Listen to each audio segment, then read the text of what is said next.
بناوي خدای گەورە و میهرەبان پێشەشی بەناوی سەرۆک باڵ تاڵبانی و گێشەتی نیشتیمانی کوردستانەوە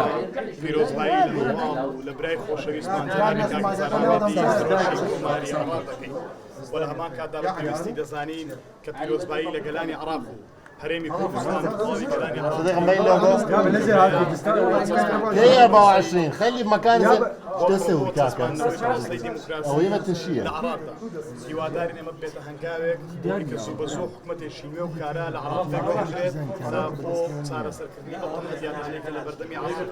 دەست لە دەست بێ بۆ چارەسەرکردنی کێشەکان پێویستە دەزانین سوپاسی سەرجەم ئەندامانی بەڕێزی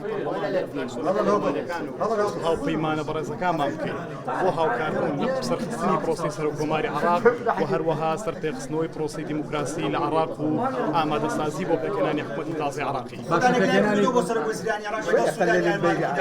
ئێمە وەکو یەکێتی نیشتیمانی کوردستان ئیلتیزامی تەواومان هەیە بە قەراری نهایی ئیطاری تەنسیقی بۆ ئەو کاندەی کە جەنابیان ڕای دەست هیوادارین ئەمە بێتە هەنگاوێک بۆ پێکهێنانی حکومەتێکی کاراش لە هەرێمی کوردستان هەنگاوەکان خێراتر بن خۆتان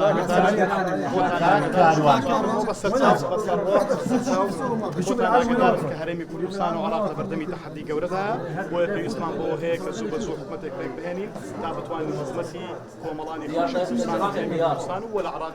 بۆ تەواوی عێراق ئەم دۆخەی ئێرە ڕووکەم دیوارەکە کارۆش ئەم دۆخەی ئێرە کاریگەریە بێ لەسەر پێکهێنانی کابینەی هەرێمی کوردستان هیوادارین هەیبێ بۆی کە پێکهێنانی حکومەت هەرێمی کوردستان خێراتر بکات هەربەشی دەستان خۆش دووبارە پیرۆزە لە تەواوی گەلانی عێراق دڵنیاین کاک نزار کە خوێندکارێکی دڵسۆز و بۆ وەفای جەنابی مامزەلالە لەسەر ڕاستپاردە و سیاستە حەشیمانەکانی جەنابی کاک دەتوانێت دەورێکی کارا بۆ یەخستنەوەی تەواوی عێراق ببینێت ئەمەش بێتە هەنگاوێکی خێر بۆ تەواوی عێراقیان و بۆ هەرێمی کوردستان